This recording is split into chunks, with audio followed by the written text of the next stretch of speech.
let's meal prep.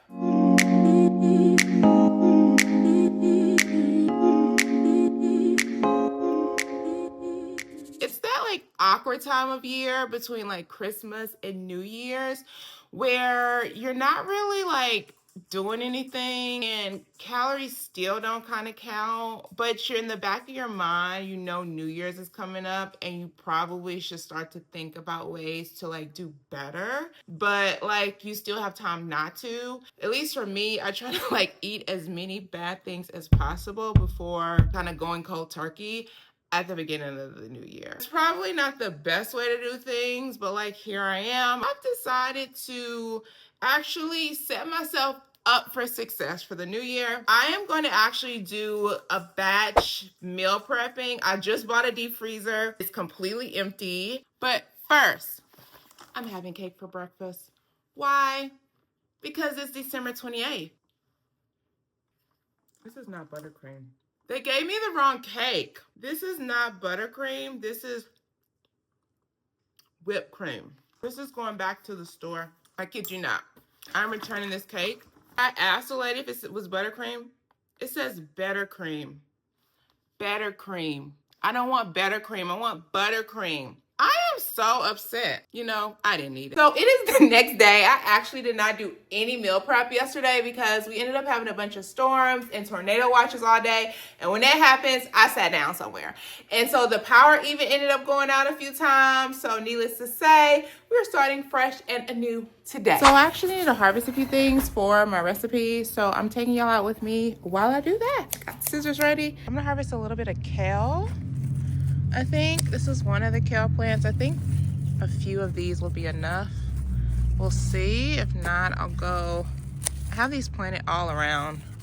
I love curly kale. And maybe some of this purple.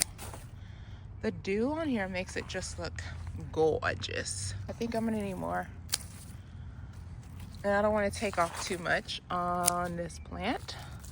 So I might go around to another plant, but we'll get what all we need while we're over here.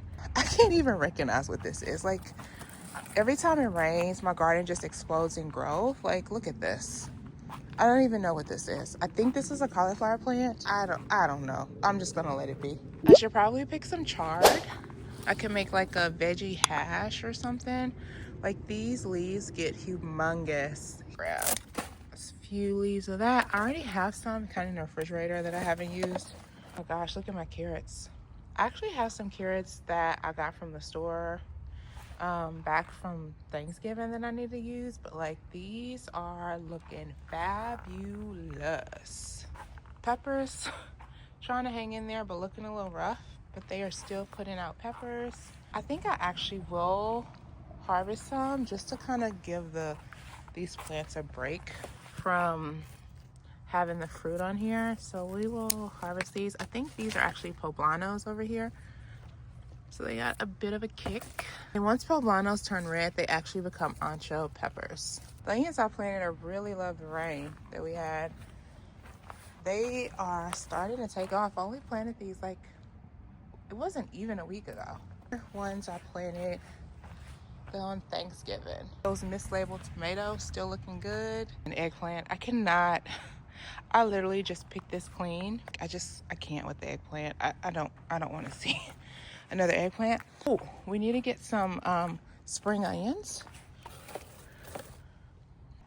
And now we're gonna go and get some more kale. Is that lettuce? Oh my gosh. It looks like a lettuce, some lettuce seeds seeded on the ground, and it's actually growing directly in my clay soil. That's crazy. I've never seen that before. Some more there. Okay, here's some more kale over here. And we're gonna harvest some of that. That switch chard, as you can see, it is a lot smaller than the chard over there. The chard over there actually grew from seed. This I got from the nursery a few weeks ago.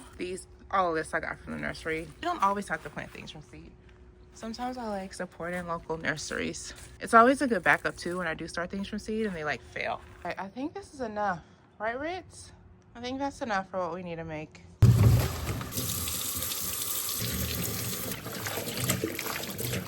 Y'all, look how gorgeous this kale is. Like, I almost don't want to eat it. This is beautiful. Oh my God. So in order to make things flow and just go faster, I like to prep all my vegetables first that I'm going to be using across all my recipes.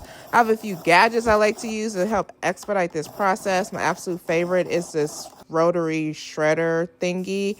Absolutely love it. It comes with a bunch of attachments, which are super easy to switch out. It's super easy to clean. This video isn't sponsored by this company, by the way. I'm just obsessed with this thing, and it makes the absolute best cauliflower rice. Like, I used to hate having to make cauliflower rice in like the blender or the shredder thingy. Cauliflower rice is the perfect texture and it saves so much time. This took me like 15 seconds. PSA, wash your vegetables before using them, even if they come pre-washed. This was on my Brussels sprouts. What is that? Now that I think about it, this happens every time I wash pre-washed vegetables from the grocery store. And these are all the vegetables we pre-prepped for meal prep. Stop letting people tell you shouldn't clean your chicken in your sink because of the splatter. You just clean your sink after. And here I'm just marinating the chicken with a bunch of goodness. I'll leave the recipe below. The secret ingredient is pineapple juice. You want to let this sit in the refrigerator for a couple of hours, but you do not want to let this sit for too long because the enzymes in the pineapple will actually start to eat away at the chicken and turn it into mush. No bueno. Next, I'm putting my sweet potatoes in a preheated oven at 375 degrees in a pan with a little bit of water. And time for the Salisbury steak. Now, I've made this before. I'm heavily altering it. For one, I'm sauteing the onions first. Last time I didn't do this and it came out watery. I'm using some ground beef and then all the ingredients as the inspiration recipe, which I'll link below, states. I'm also obsessed with these measuring spoons, especially with like sticky stuff because it like gets everything out. Not to mention it's like multiple measuring spoons in one. Again, not sponsored. I just am obsessed with kitchen gadgets. Once you add all the ingredients into the bowl, you're just gonna mix it with your hand, get in there. I'm a fan of using glove with dealing with raw meat, but completely optional. And then once you do that, you are going to form like these little oval patties like Salisbury steak. And next you're gonna put them in a preheated pan on medium high heat with a little bit of oil just to brown them on each side. You're not cooking them at this point. And next we're gonna work on a gravy for the Salisbury steak. Again, I heavily altered this recipe because it was a little bland. Starting off by sauteing some onions and some mushrooms, and then I'm adding a little bit of ghee and then arrowroot starch. This is gonna actually serve as a thickener, followed by chicken broth. The recipe calls for beef broth, but I didn't have any. I probably doubled the amount of coconut aminos that the recipe called for and added a little bit more Dijon mustard. And you want to start constantly and bring it to a simmer until it starts to thicken. Okay, so the recipe for this Salisbury steak says to put the patties in the pan and just to cook it on stove. But I think I'm going to do like I did last time, where I'm actually going to put the patties in this pan and just put it in the oven to finish off. Also, I did have to doctor up this sauce. Like, it was lacking flavor. These are the partially cooked patties that I'm just putting in the gravy before finishing everything off in the oven. I ended up just putting it in the oven with my sweet potatoes, which was at 375 for about 30 minutes. And these came out pretty good, if I do say so myself. And now it's time to cook up some of that gorgeous garden fresh kale. I'm gonna saute some onions and garlic, then add the kale with a little bit of chicken broth for some added flavor, as well as some garden fresh oregano. Also adding some salt, a little bit of lemon pepper, and I'm topping it off with some of these leftover peppers I had. I covered and let simmer for about 10 minutes, and voila! For the mashed sweet potatoes, we're gonna add some ghee, a little cinnamon, and some warm milk. I'm using almond milk, and we're gonna stir it up. And then I'm gonna add a touch of maple syrup as well as vanilla.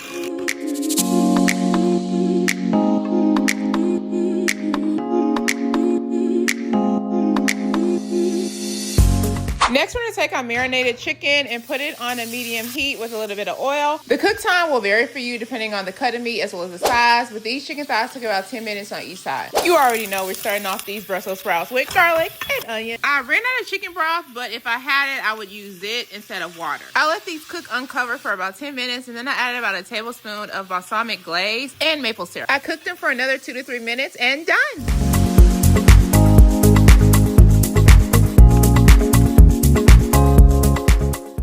Initially, I was gonna make turkey meatballs, but like since I'm making this Salisbury steak, it's kind of like the same type of concept.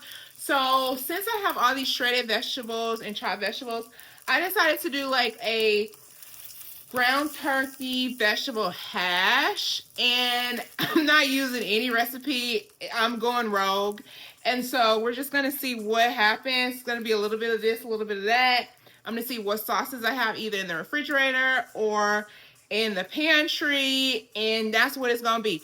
this is definitely going to be an experiment. Outside of my normal onions and garlic, I'm just throwing together all the remaining vegetables I have from my harvest earlier today, as well as some of the things that I had in my refrigerator. I'm adding some coconut aminos as well as some ginger I harvested from my garden a few days ago. I'm going to cook a little bit and then remove from heat, and then I'm actually going to cook the ground turkey. I'm adding a little bit of chicken broth to it, and then once it's done, I'm going to add the vegetables back. So I found this Thai peanut sauce in my pantry that sounded really good, and so I just added it to it. And y'all, this was amazing. So this hash was crying for some cauliflower rice, so I just added it to a pot with some oil and a little salt, pepper, and lemon pepper, as well as a little garlic powder, and that was it.